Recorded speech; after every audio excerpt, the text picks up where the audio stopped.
Good morning mga turista. Kakagising lang natin. Mukhang ready na tayong maggala ulit. Muling nagbabalik upang sayangin ang inyong mga oras.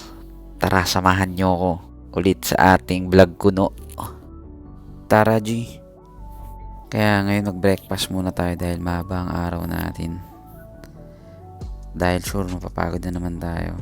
Yung weather ngayon mukhang maayos. Mukhang swerte tayo, hindi uulan ngayon. Tsaka 9 degree lang. So medyo malamig yon, parang Baguio.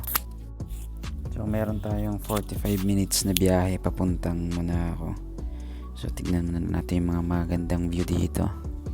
Mga breathtaking na view. Mabilisang trivia lang. Yung Monaco hindi siya part ng France or Italy. Nasa gitna siya ng dalawang bansang yun. Yung Monaco isa siyang mayamang bansa. Kasi dito ginaganap yung mga boxing, mga basketball, mga racing, yan, may mga diving, mga tournament nandito, mga tennis. Ano, kala nyo di ako nakikinig sa tour guide, no? Panis. Tapos ito nga pala yung museo nung dating hari dito. Mahilig kasi siya sa dagat. So, kung ano yung mga na-explore niya, pinapamahagi niya sa mga taga dito. Yan yung ginagamit niya submarine, yellow submarine. Alam ko namang hindi yan yung hinahanap natin dito ngayon pa noong 2024. So, tinuloy ko na yung paglalakbay. Nagtingin-tingin ako. Tapos, yun, nakita ko yung mami ko. Parang gustong bilhin yung bahay na to. Buti naawat siya ng mga kapatid ko. So, ngayon, lakad-lakad lang. Tapos, yun, alam kong sa Galak, nakakita ako ng simbahan. Ayun, cathedral pala. Alam kong tuwan-tuwa kayo dyan, mga tropa ko. So, hanapin natin entrance ng cathedral na yan. So, nandito yung statue ni Saint Nicholas. Yan. Tropa yan, tropa. So ngayon, habang hinahanap ko yung entrance, napunta ako sa square ng Monte Carlo. Para mga open park. Para hindi ko alam kung ano yung palasyo na yan. Tapos ito yung bus. Siyempre, pag nasa Europe ka, usong-uso yung mga dalawang floor na bus eh. So tinignan ko tong terrace dahil naghanap ako entrance sa simbahan. Yan, nakita ko, napakagandang view, di ba? Yan, makikita nyo dyan kung saan ginaganap yung mga F1. Yan, yung paikot na yan, yung may madaming barko. Yan, dyan banda yan. Yan, so tinuloy ko na ang paghahanap sa simbahan. Tapos yun, may nakita na naman mga kapatid ko na bilihan ng souvenir shop. Tinignan ko kung ano mga bibili. Sinukat ko yung cup. Yan, kaso baka mapagkamalang si Lee Min Ho, kaya di ko na binili. Yan, matuloy tayo ulit. Nahanap ko at sa wakas nakita ko entrance ng church. Sa mga tropa kong good boy dyan, alam kong ito hinahintay nyo, nakita na natin. Yan, dito nilibing yung Princess Grace ba yun? Basta may royalty nilibing dito. So nakakalungkot, kahit gusto pa natin magstay sa simbahan na yan, ngunit tinawag na tayo ng ating mga kasama. So nililibot-libot na namin ng Monte Carlo. Nakita na yung mga magandang kotse. Grabe, ang yaman ng mga tao dito. Mga Ferrari. Ayan, mga Ferrari. Grabe, no? Tapos, trend dito. Trend ng mga turista. Ayan, sasakay ka dyan. Tapos, ililibot ka sa Monte Carlo. Malit lang kasi yung Monte Carlo eh.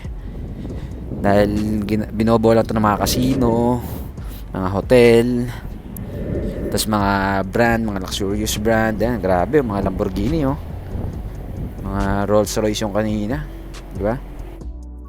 So ayan, yung dalawang madam mukhang malungkot, galit na galit dahil wala pa silang nahanap na lupa. Dito may nahanap na silang bakanteng lote pero di nila binili kasi wala yung picture ni Nora Honor o kaya ni Vilma Santos.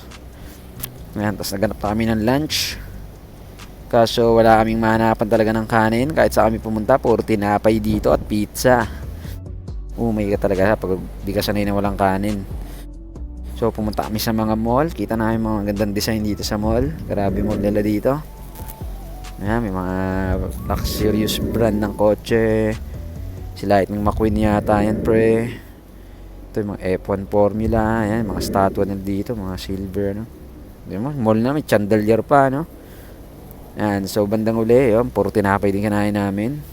And since may yaman yung mga tao dito, pinakain, nag-feeding program na lang ako, hindi sa tao, kundi sa mga kalapate. Ang tuwan-tuwa yung mga kalapate, nagtuturuan sa tuwa.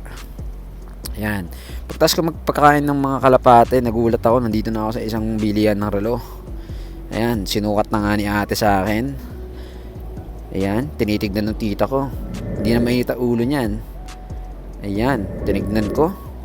Parang namimalik mata ko. Ayan, sinukat na naman. Umuo yung nagsusuot. Tita ko, tinignan na naman. Ba't parang papikit-pikit ako, inaantok na ba ako? Nag-oo ako. Ang ginawa ng tita ko? Tita ko nag-approve. Di ko alam ba't nag-approve. Ano nangyari? Ba't papatay-patay? So yun, nagulat ako. Nasa labas na ako ng store. Dala ko na yung paper bag, pre. Patay tayo dyan. Tuloy na natin paglilibot. Nakita namin tong casino. Tignan na yun. Ganda ng kotse. May mga Ferrari. Tapos pinasok namin. Una, hindi ko alam na casino to, pre. So, pinasok ko, tinignan ko yung loob, nalaman ko siyang casino, bawal pala doon. Lumabas ako, bawal lang 21 and below. So, tayong 19 years old, di tayo pinapasok. So, tingin muna ulit. Sa labas ng Monte Carlo, since nalibot na natin ang Monte Carlo, nagbabalak na kami bumalik sa Nice, France para manood ng Carnival. Ayan, nandito na tayo sa Nice, France, di ba? Bilis. Ngayon manood tayo ng Carnival, pero mamaya pang gabi yun, mga 8:30, mga 6:30 pa lang yata yan. So 2 hours pa antayin natin. Naglibot-libot kami dito, hanap ng kakainan. Hinahanap namin pati yung Carnival ngayon. Tapos yan, dito may fountain, hindi ko alam sino yan. Baka meron ka dyan, pre, pahingi naman. Ayan, dito kami kumain. Parang ito yung street food sa France, pero social. Ito yung mga in-order natin, parang pancake, pizza, may chicken strip, ito mga fish ball na literal na fish. Yung chicken, yung hipon, ayan, tinikman namin ni kuya, approve naman daw sa kanya. Fish ball na literal na fish ang laman. Tinikman ko yung pizza, pagkatapos kong tikman yung pizza, yun, nabusog kami. Ayun, papunta sana ng Carnival, ngunit di na kami nakanood ng parade kasi knockout na si Maboy. Knockout na si Kyrie. Ayan, so yun, kita-kits tayo bukas mga boys.